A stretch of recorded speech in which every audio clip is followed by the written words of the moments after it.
Hey everybody, this is Dr. Adam Rennie. This is episode 4 of One Thing. Memory loss, dementia, Alzheimer's, one of the biggest issues right now in healthcare.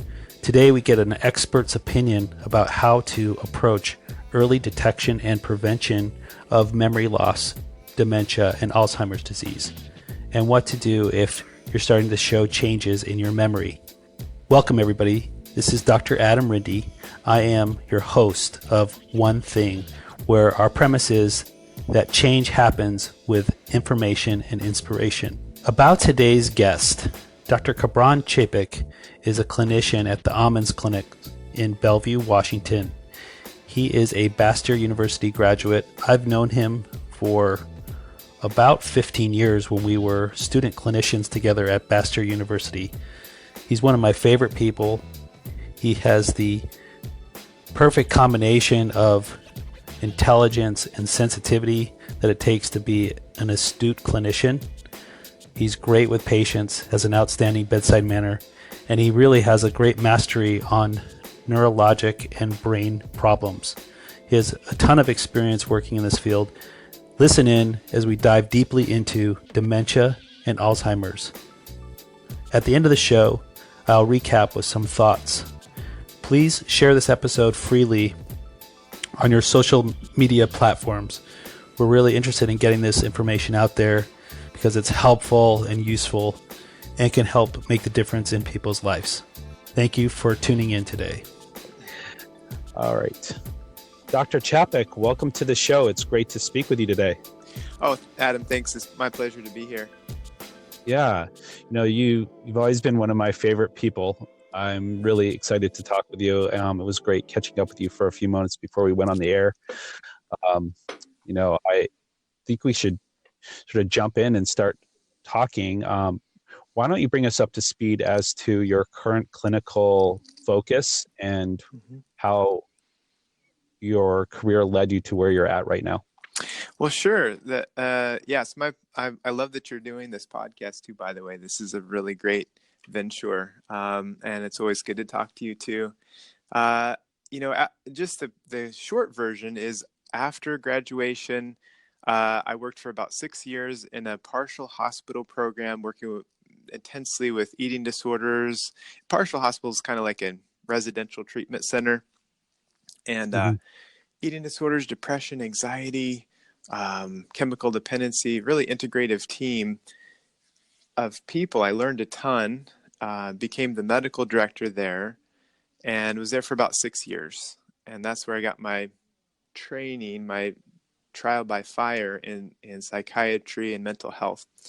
And then I started working at Amen clinics for about the past 6-7 years, doing assessments, helping people with all sorts of issues, from depression to anxiety to brain injury to ADD,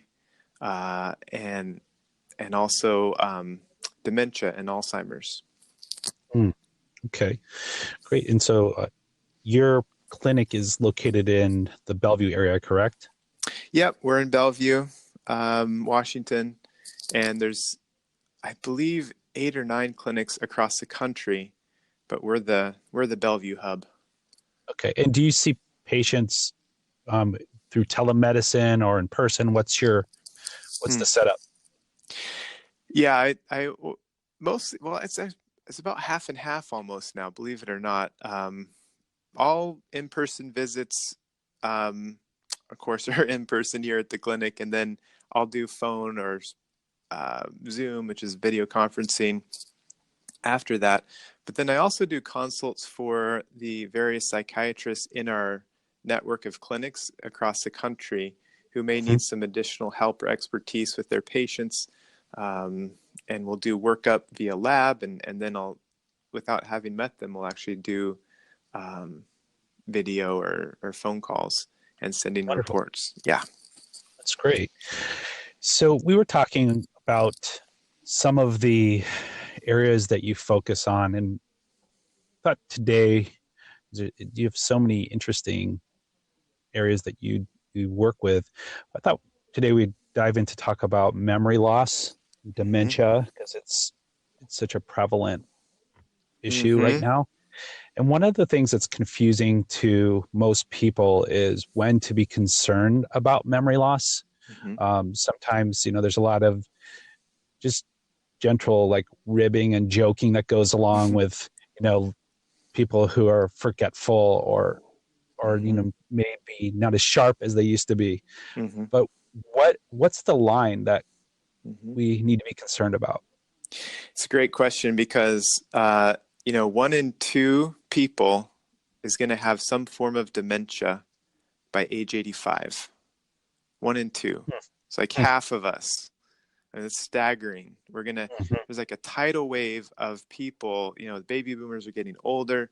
There's a huge amount of people that are going to have some form of dementia, if not Alzheimer's, as they get older, and it's happening earlier and earlier. When pretty much every other chronic disease has gone down. HIV is quite treatable now, and it's more of a chronic disease versus a death sentence. Cancer, many, not all types of cancer, but some types of cancer are very treatable. Breast cancers, sometimes. Whereas Alzheimer's and dementia, the rates continue to go up with no solutions in sight.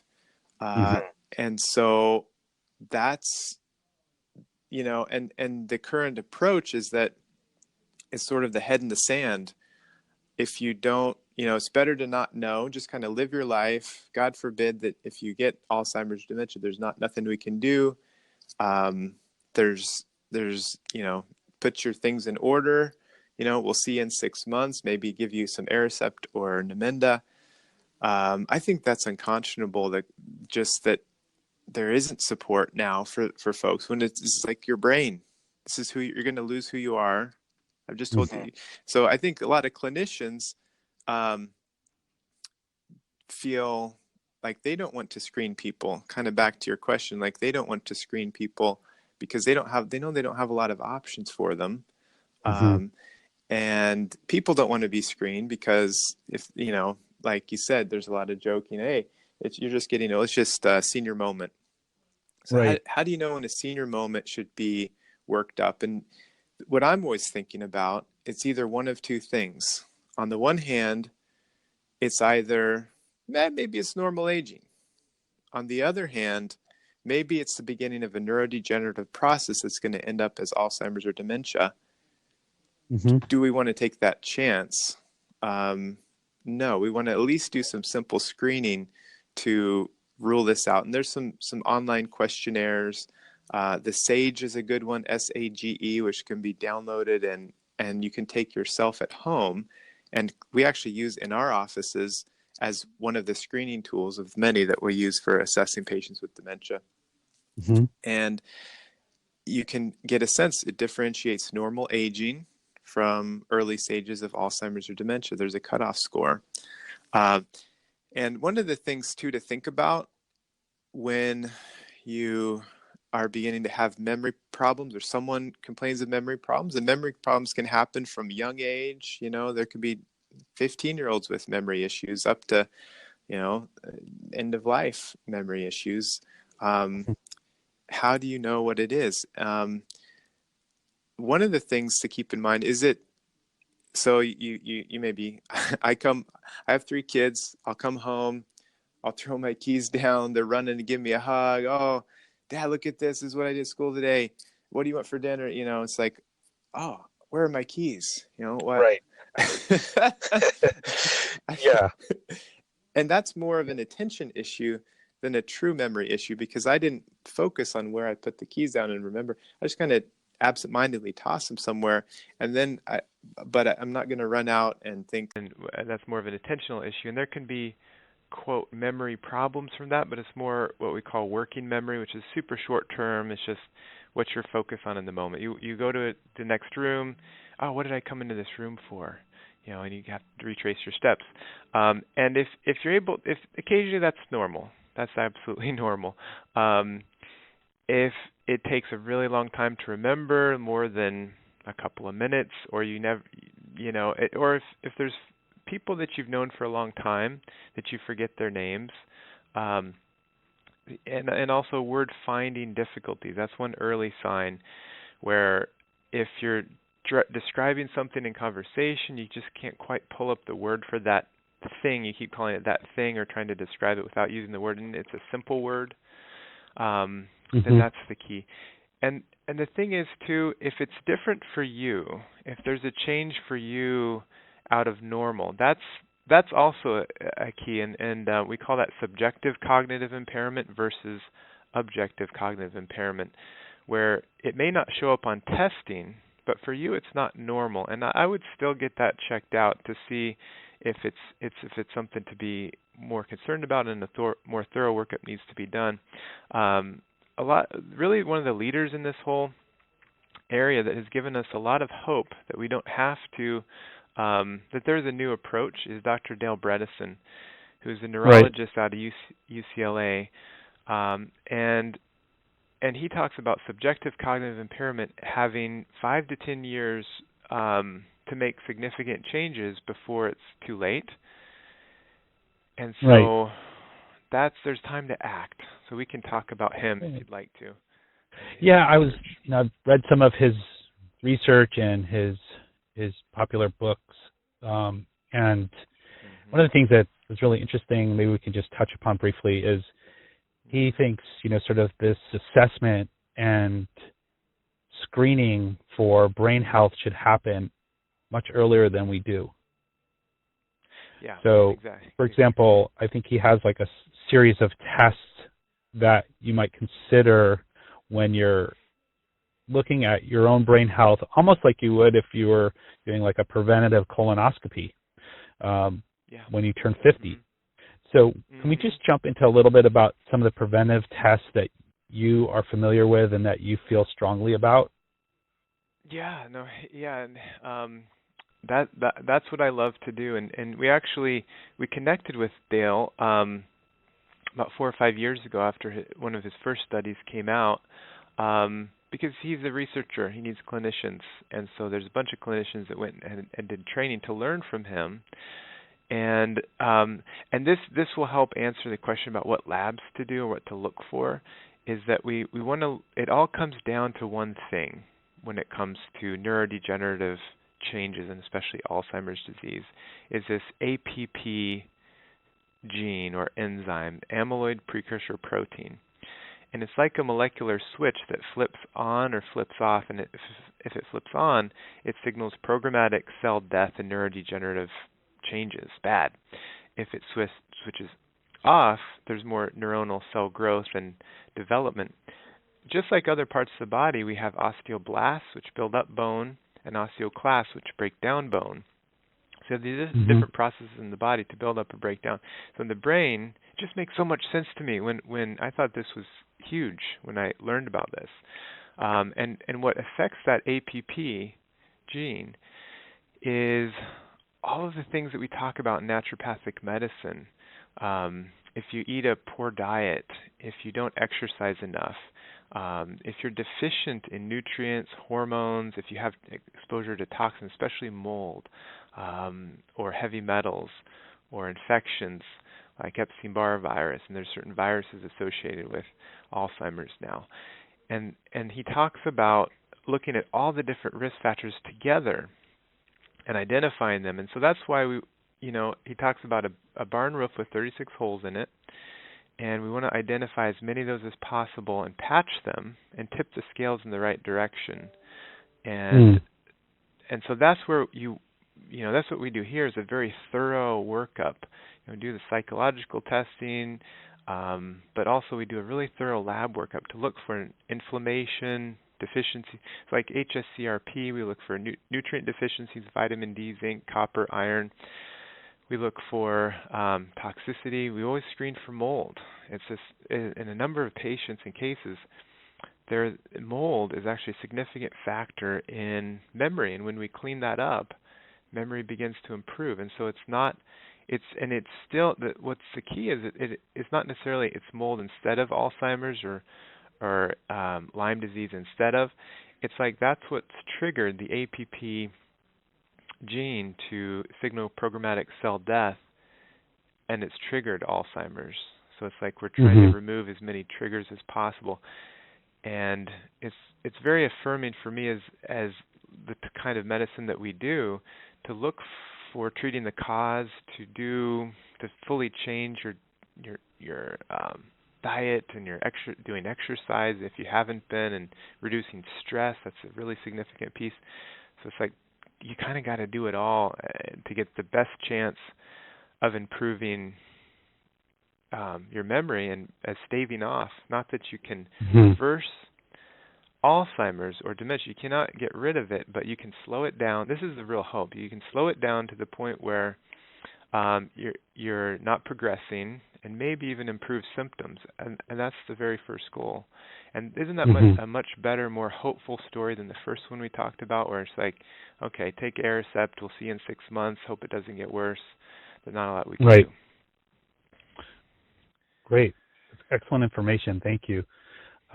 With the APP gene, is there other genetic mutations or potentially like single nucleotide polymorphisms that you factor in looking at if this gene is turned up? Man, that's a great question. I think that's $1 million question, like if we could actually look at that closer. The one gene that we all should be thinking about and knowing about is the ApoE4 allele. And it's, I used to think, oh, you're going to get Alzheimer's if you have it. And that's not necessarily the case. You can have 2 copies, 1 copy, or no copies. And it's more than just, it's really what it is. It's an inflammatory marker. And it's like pouring gasoline on the fire. If you have inflammation, so someone that has prediabetes, that's bad enough as far as cognitive decline and causing inflammation to the tiny vessels in the neurons. But if you have that prediabetes plus the ApoE4 allele, it's so much worse. And so those people, essentially, with those genes, need to be more vigilant at looking at all of the risk factors, reducing inflammation in particular. But and one is worse than 2. It basically increases your chances of having Alzheimer's, but it doesn't mean you're going to have it. Like you may have heard of the nun study, where there was some nuns who didn't have Alzheimer's, but when they, on autopsy, they had the brain of someone who had Alzheimer's. And so, and they had the genes for it as well. But they didn't actually have something about their lifestyle prevented it from expressing? Exactly. Interesting. So with your center at the Almond Clinic, you've always been known for advanced imaging and some of your technology. Can you just shed a little bit of light as to are you using this technology with these therapies to monitor progress, or what kind of, can you just go into the type of imaging you're doing, maybe as it correlates with the dementia approach? Yeah, absolutely. So it's called SPECT, Single Photon Emission Computed Tomography, and it is a type of nuclear medicine scan looking at brain function and blood flow.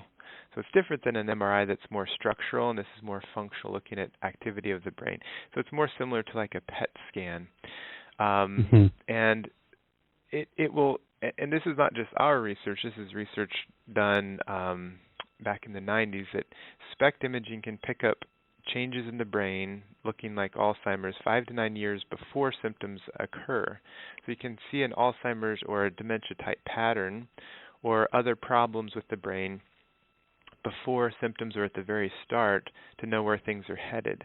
And that time is so valuable. That's when you can make the biggest change. And that's where I think I want to get the message out to other naturopathic doctors or clinicians interested in natural health, because those are the ones that can really, are equipped to help people the most. And like I said, there's going to be a tidal wave of them coming out.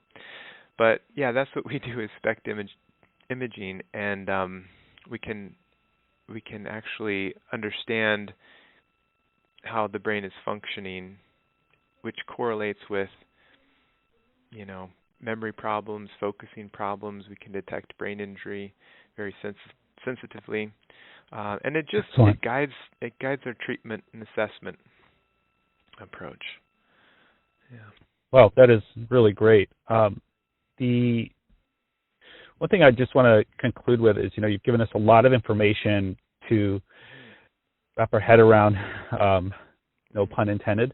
So the the thing that I'd like to kind of conclude with is if you could just go into where people can get in touch with you, how they can follow the work you're doing. Are you doing any kind of writing or speaking? What's the best way for people who are interested in learning more from you or potentially seeing you as a patient? How would they get in touch with you? Mm-hmm. Yeah, I mean, that's great. They can contact us here at Amen Clinics in Bellevue, and the number is 425-455-7517. Amen Clinics Northwest is our location. I'm speaking at there's a conference in San Diego, the IMMH, Integrative Medicine for Mental Health, in August, and that is going to be, I'm talking about brain injury and approaches to treating brain injury, and I actually have a book coming out on that topic next January is when it should be out, and that's geared towards patients to help understand, similar to Alzheimer's, like there's not a lot of help that's really concrete with specific supplements to take and labs to do for traumatic brain injury, even mild brain injury and concussion, like from sports. Where will that book be available? Hopefully major bookstores near you. Okay. But, okay. Yeah, in January. So it publishers Kensington, and it's quite a ways out now. It's March only here, but well, congratulations. I'll let you know. Thank you so much. Well, great. It's been great to talk with you. Thank you for being on One Thing. It was very interesting speaking with you. I learned a lot. I'm sure our listeners learned a lot, and it gives us some hope of potentially to get in front of progressive memory loss before it actually happens, and also some hope for some things to work on if the memory loss process has already started. So I thank you for being on today. It was my pleasure, Adam. Always good to talk to you. Hey, this is Dr. Adam Rennie. I'm recapping today's episode.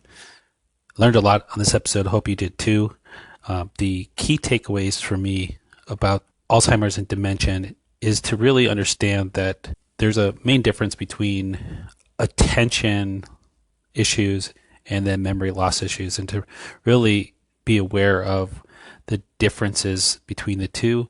And I think one of the points that Dr. Chapek made that was really outstanding is that we all have attention issues from time to time, but if there's a memory issue that is different to you or different to your observation of one of your loved ones, for example, some of the early signs of dementia and Alzheimer's would be loss of awareness as to sense of direction. So someone who is driving the same route home year after year and then suddenly gets lost on that route home. Now that would be concerning for early signs of dementia and memory loss. So it's really good that he pointed out the difference between attention and memory loss. I really enjoyed that. That was an excellent point. Also, I think some of the avenues of testing for activity of memory loss. So he talked about the APP gene and also the ApoE4 allele, or just testing for ApoE subtype. This is something I think we all should do. We should all know what our risks are. The ApoE test is commercially available. It's in every major lab that I've seen. Also, it can be part of the panel that's offered through the 23andMe test or other ancestry DNA testing. Looking at that as also a risk factor. So I've posted a lot this week on dementia and Alzheimer's, and one thing I'd like to bring up is that there's various theories as to what's going on in various different avenues to pursue controlling neuroinflammation, which is essentially the description of the pathological or pathophysiological process that's taking place in dementia and advancing Alzheimer's disease. So there's two main components, and one is the amyloid beta component, which is sort of these plaques that are forming outside the neurons, and which are considered to be disruptive to neuronal function. And then the other component is neurofibrillary tangles formed by tau protein. This is a protein that's collecting within the neuron, disrupting its function. So we see both tau protein and amyloid beta plaques in the brains of dementia and Alzheimer's disease patients. And these are the therapeutic targets of most of the medications that are available, is to lower the amyloid beta. Now, there's been over 100 trials with different substances that are trying to lower amyloid beta, and they have all been predominantly considered unsuccessful. So there's obviously much more to the story, and so many targets are now looking at lowering the tau protein, not only the amyloid beta plaques. So this is the direction that a lot of the drug therapies are going. In naturopathic medicine, as Dr. Chapek mentioned, and he's really on the frontiers of integrative medicine, in these two circles, we're looking at different components of neuroinflammation that might be caused by viruses, molds, also due to blood sugar dysregulation. And in my world, I look a lot at some of the neuroinflammation that's being caused by the microbiome. And other aspects that are being looked at are something called glutamate toxicity, which is a neurotransmitter that may be toxic to the nervous system tissue. So these are other angles that are being approached for Alzheimer's disease and dementia. So right now, because everybody's really trying to figure out what's going on here and how to best control neuroinflammation, we're looking at many different routes to help sustain or preserve tissue. I don't think anybody knows right now if there's a cure for Alzheimer's disease or if you could even reverse it. But as Dr. Chapek so astutely pointed out, is perhaps these approaches can delay the onset of Alzheimer's disease or also slow progression.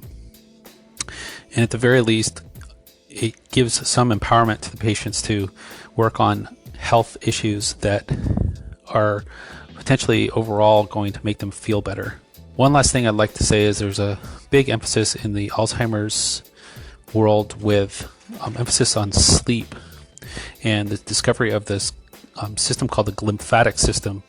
And we are learning that circadian rhythm, normality, and attunement to circadian rhythm is key in helping our brains recover each night, and potentially will be another major avenue of helping with slowing progression of dementia and Alzheimer's, and maybe as a primary prevention is to work on the glymphatic system, which is a nightly detoxification system that has been discovered in the brain that's mediated by glial cells. So it's an exciting area. It's very troubling to see anybody deal with dementia, Alzheimer's. It affects the caregivers on a deep level and obviously the patients on a deep level. It's considered in medicine and in healthcare as a long goodbye, and it's something that we all need to figure out how to help and prevent. Thank you for tuning in. We'll speak to you next time on One Thing.